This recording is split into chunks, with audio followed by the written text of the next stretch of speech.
Salut, ici Andrzej et voici la Hornet. J'ai intitulé cette vidéo, enfin en fait je ne sais pas si je vais vraiment l'intituler ainsi, mais je peux le dire maintenant. La Hornet ne m'a jamais plu, sérieusement.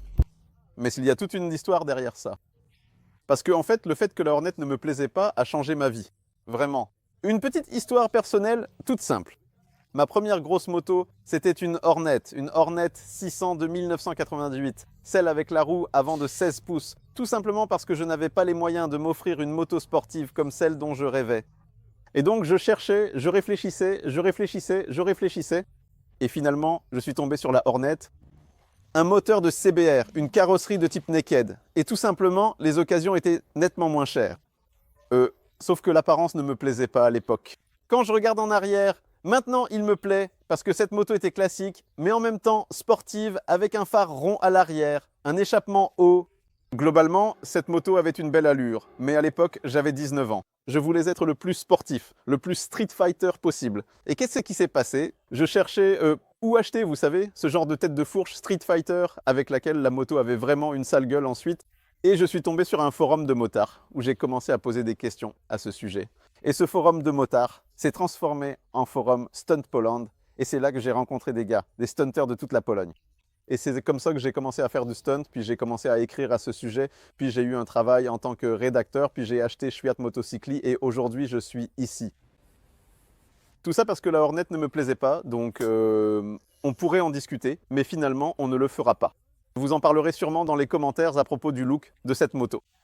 Eh bien, ce que je dois dire tout de suite, c'est qu'il y a des choses qui font que cette moto a l'air assez bon marché, parce qu'elle est tout simplement bon marché. Nous y reviendrons. 35 900 zlotys, donc d'une manière ou d'une autre, il fallait le faire. Alors honnêtement, c'est sûrement pour cette raison qu'ils ont choisi ce pneu de 160 mm de large. Enfin, le pneu, parce que la jante est plus étroite. Cette jante-là, on la retrouve probablement sur d'autres Honda. C'est de là que vient probablement le fait que la suspension, eh bien, il n'y a que dans un seul tube qu'il y a l'amortissement, et dans l'autre tube, il y a le ressort. Vous savez, parce que ça sonne comme ça, Separated Balance Fork, ça a l'air super, parce qu'au final, ça peut vraiment être super, mais ensuite, tu te dis, en fait, c'est aussi un peu moins cher à cause de ça.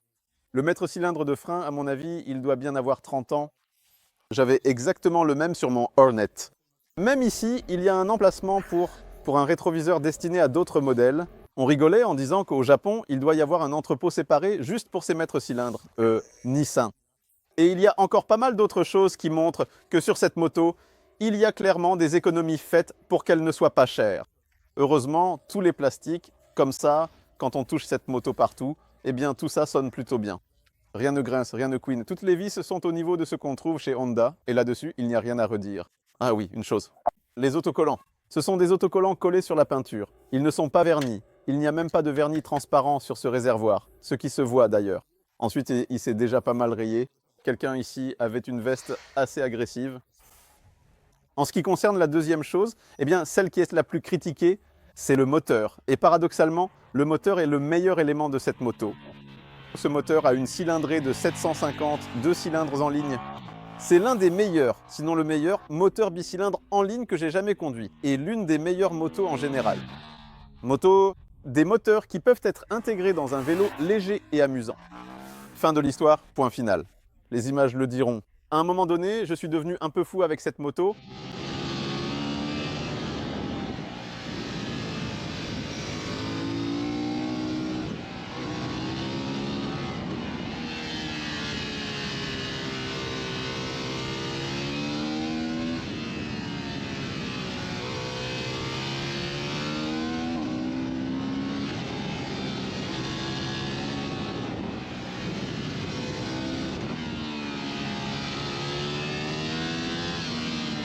Il roulait sur la roue arrière comme une vraie machine de crosse. Il faisait brap, et en première, en deuxième, si tu t'appliques et que tu ouvres les gaz, en troisième aussi, tu passes les vitesses avec un quick shifter génial qui fonctionne aussi bien en montée qu'en descente. Poum, poum, poum, il descend les vitesses, il les monte très rapidement et tout à coup, il s'avère que cette moto, la poignée de gaz, la réaction à l'accélérateur est tout simplement proche de la perfection. Surtout pour une moto avec laquelle tu veux t'amuser. Tu veux faire vroom, sortir d'un virage. Le couple est là immédiatement. Tout de suite, c'est dès les plus bas régimes. Dès 4000 tours, on sent déjà une vraie poussée solide. J'ai roulé toute la journée entre 4 et 8000 tours, et de temps en temps, je montais au-dessus de 9000 tours, où il reste encore un peu de puissance. C'est-à-dire 8-9 000 tours, c'est là qu'il y a la puissance maximale, mais l'idée, c'est qu'on peut le pousser jusqu'à plus de 10 000 tours, et il continue encore à tirer. Mais je ne l'ai pas fait, parce que le milieu est tellement puissant que tu roules simplement bua, bua, bua, et tu continues à rouler. Le son, au passage. C'est un ingénieur qui était responsable du son. Et vraiment, c'est choquant à quel point cette moto peut sonner. Parce que si je pense aux autres Honda bicylindres, vous savez, la CB100 et tout ça, eh bien là-bas, le son n'était pas impressionnant. En fait, il était complètement quelconque. Et ici, vraiment, vraiment, ça sonne solide. J'espère que cela s'entendra sur la vidéo. Le fait qu'il n'y ait pas 4 cylindres, sérieusement, je sais, moi aussi je suis fan des 4 cylindres et j'ai vu quelque part un commentaire sympa disant qu'autrefois je disais autre chose à propos des moteurs bicylindres et des 4 cylindres. Encore une fois, pour que ce soit clair, le moteur 4 cylindres, par exemple celui de la CB650R et de la CBR 650R, dont vous pouvez également retrouver le test sur notre chaîne, est un moteur génial pour les débutants, mais pour ceux qui veulent avoir suffisamment de puissance quand ils en ont besoin. Ils sont linéaires, accélèrent en douceur, ne nous surprennent pas à bas régime. Au milieu, ils accélèrent simplement, ils sont dociles et, quand on monte dans les tours, la puissance arrive et les motos deviennent assez rapides. C'est une moto qui vous procure des sensations sportives, mais du genre ludique, où il suffit d'accélérer et tout se passe immédiatement. Honnêtement, pour moi, à mon avis, un moteur 4 cylindres est meilleur pour les débutants que celui-ci, car celui-ci peut vraiment vous emporter. On peut régler la réponse à l'accélérateur avec les modes de cartographie, mais on ne peut jamais réduire la puissance ni le couple. Donc contrairement aux apparences, cette moto n'est pas faite pour les purs débutants. Je veux dire, tout le monde s'en sortira au final s'il a un peu de bon sens, mais ici, tu accélères et cette moto part tout de suite. Il peut s'emporter un peu et je me suis laissé emporter plusieurs fois aujourd'hui. Je veux dire, je l'avais sous contrôle, mais vous savez, je me suis laissé emporter par mes émotions. C'était waouh, allez, waouh, allez, plus, waouh, et ainsi de suite. Donc pour être clair, les moteurs à 4 cylindres et à 2 cylindres sont tout simplement différents. Je suis fan des moteurs 4 cylindres, tout simplement parce que j'ai grandi avec, c'est une question de nostalgie. Mais aujourd'hui, quand je regarde ce moteur et que je pense que si j'avais eu un tel moteur dans ma Hornet sur laquelle j'ai appris à conduire, il me semble que j'aurais appris à conduire plus vite. Je veux dire que ma progression aurait été plus rapide, par exemple en ce qui concerne les figures et les acrobaties, qui étaient assez importantes pour moi à ce moment-là. Ce qui distingue complètement mon ancien Hornet de celui-ci, c'est le châssis et la suspension, car ici on a tout simplement un vrai châssis et une vraie suspension. Ce cadre était tout simplement tellement souple et si frêle, la suspension tellement fine qu'elle talonnait tout le temps, je la cassais sans arrêt. La moto se conduisait bien, mais ce n'était pas une moto sportive. Celle-ci n'est toujours pas une moto sportive, mais elle est capable d'aller vraiment, vraiment vite. Au début, enfin, vous savez, le problème c'est que quand je sens le potentiel du moteur, j'ai tout de suite envie d'aller plus vite. J'ai envie d'aller plus vite. Je veux encore plus, tout comme tous les copains ici. Et là, je me dis, la suspension est trop souple. En fait, elle pourrait être plus ferme. Oui, ça pourrait être plus ferme. Mais en même temps, c'est une moto qui doit rester tout aussi confortable. Et vous savez, Honda a essayé, et d'ailleurs ils ont réussi, de faire une moto qui est vraiment, vraiment, vraiment polyvalente, que tu peux utiliser dans un très large éventail d'applications. Donc la suspension pour une conduite vraiment intense, rapide en montagne et sur circuit, oui, elle est souple. Quand je roulais en douceur avec cette moto, cela ne m'a jamais dérangé à aucun moment. Des problèmes, ou plutôt des problèmes. Vous savez, cette sensation que c'est trop mou, trop souple, c'était au moment où, par exemple, j'appuyais trop fort sur le frein et en fait, je le faisais exprès, justement pour voir comment cette moto allait réagir. C'est dommage qu'il n'y ait même pas de réglage de la précontrainte, car il me semble que même après avoir remplacé le ressort ici par un adapté à mon poids, ce serait déjà mieux, parce qu'on a cliqué, on a réglé le ressort de l'amortisseur arrière d'un tour. Celui-ci s'est déjà un peu durci et on a tout de suite senti que la moto était un peu plus stable à haute vitesse. Je regarde maintenant ce guidon et c'est une autre chose qui a l'air bon marché. Il n'y a pas beaucoup de matière ici. Ça ressemble à un tube de chariot de supermarché, donc je changerai aussi le guidon pour un qui me plairait tout simplement. Et je pense que je l'avancerai un peu aussi. Vous savez, c'est comme ça, sur cette moto, on s'assoit et c'est tout simplement comme sur un canapé. La selle est basse, c'est confortable, le guidon est comme ça. Et avec ce canapé, tu peux vraiment rouler très très vite. Honnêtement, par moment, je ne voyais même pas l'intérêt de se pencher, vous savez, de mettre le genou ou quoi que ce soit. Non, tu es juste assis sur le canapé. Ce que je ferais, c'est simplement mettre une selle plus haute, avancer un peu le guidon, comme ça je chargerai un peu plus l'avant. Le plus gros point négatif, c'est l'électronique. Et Honda le sait, et Honda ne s'en soucie absolument pas. L'ABS est vraiment beaucoup trop agressif. Il faut vraiment utiliser les freins en douceur parce qu'aujourd'hui, j'ai eu 2 situations où, vous savez, j'arrive, virage à droite, et pouf, je veux rapidement changer d'angle et il fallait freiner un peu pour passer dans le suivant. Et sur une roue allégée, j'appuie sur les freins et soudain l'ABS s'active. Je me dis, mince, pourquoi? Tout simplement, pourquoi? L'ABS s'active trop vite, beaucoup trop vite. Je comprends que c'est pour la sécurité, mais dans ce genre de situation, ce n'est pas du tout sécurisant. Je n'appellerai tout simplement pas cela de la véritable sécurité. Absolument pas.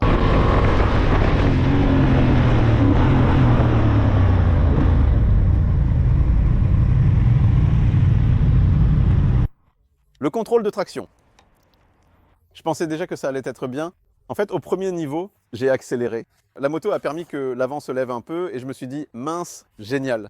Parce que ceux qui ne savent pas rouler sur la roue arrière, et il y aura sûrement beaucoup de débutants qui monteront sur cette moto, pourront ressentir que oui, elle accélère, elle prend de la vitesse, mais quand la roue s'est levée un peu trop haut, parce que je voulais la maintenir un peu plus longtemps, alors le contrôle de traction est intervenu très fort, la moto est redescendue brutalement, et pendant une seconde, il y a eu comme un trou à l'accélération, elle ne voulait plus avancer, puis on repart. Donc, encore une fois, un contrôle de traction trop agressif, qui laisse faire certaines choses, mais bon, voilà. Trop de sécurité. Et ce n'est pas si sûr que ça. Ce n'est pas. Prenez aussi en compte, et moi aussi je dois en tenir compte, que c'est une moto à 35 900 zlotys. Et si je devais la comparer à la concurrence, je devrais dire, waouh, elle a carrément un contrôle de traction, c'est surprenant et c'est génial. Parce qu'en fait, quand on débute, c'est quand même bien d'avoir un contrôle de traction, comme ça, si jamais tu t'emballes sur le mouillé ou même sur le sec, il y a quelque chose qui peut te sauver. D'ailleurs, les compteurs aussi sont tout simplement jolis, colorés. On peut même changer ici l'affichage, la couleur.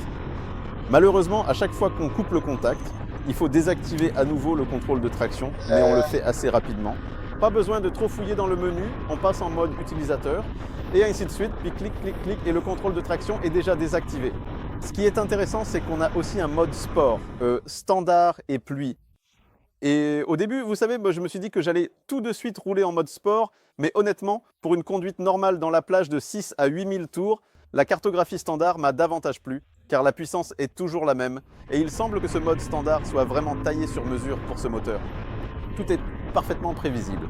Et en mode sport, dans la plage moyenne de régime, quand tu accélères, tu ressens une sorte de micro-sensation. Comme si ce moteur voulait plus qu'il ne le peut. Comme s'il recevait soudainement une injection et qu'il disait « Oh, oh, vas-y, d'accord, j'y vais, et tranquille, tranquille ». Quand on roulait sur un tronçon où je le poussais à fond dans les tours, à partir de 8000 tours et plus, j'essayais de rester tout le temps là-haut.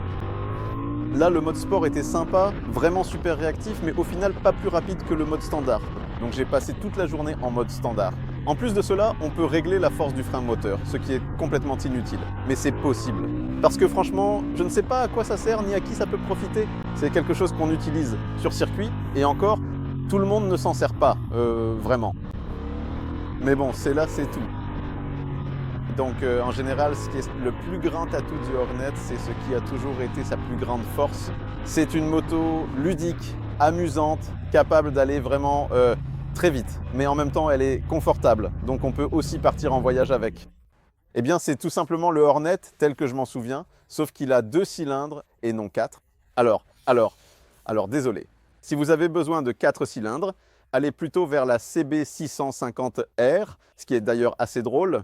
Cette moto a un meilleur rapport puissance-poids et couple-poids que la CB650R, car je n'ai d'ailleurs pas encore donné sa puissance. C'est 92 chevaux et 75 Nm. J'indiquerai les détails plus précisément dans le magazine, et tout cela pour un poids de 190 kg. Donc vous voyez, c'est comme ça. On peut acheter cette moto et au début on la regarde comme ça et comme le dit Marius, elle est totalement quelconque, mais en fait elle sera simplement comme vous voudrez qu'elle soit. Voilà, c'est dans ce sens-là. Je suis d'accord avec le dragon, tu regardes et ça ne t'enthousiasme pas. J'ai même dit à un moment donné que ça devait être comme ça. Quelqu'un a lancé l'idée de fabriquer un moteur. Alors les ingénieurs, d'accord, pouf, on fait un moteur, on y va à fond, et finalement cette moto a été conçue dans son ensemble de manière plus extrême. Et puis, messieurs, du calme, du calme. Il doit être, vous savez, plus sobre. Le caractère de ce moteur est vraiment résolument sportif, et même un peu diabolique, fou. Et le reste, c'est tout. J'en ai dit des choses. Merci beaucoup. Bien à vous. Salut!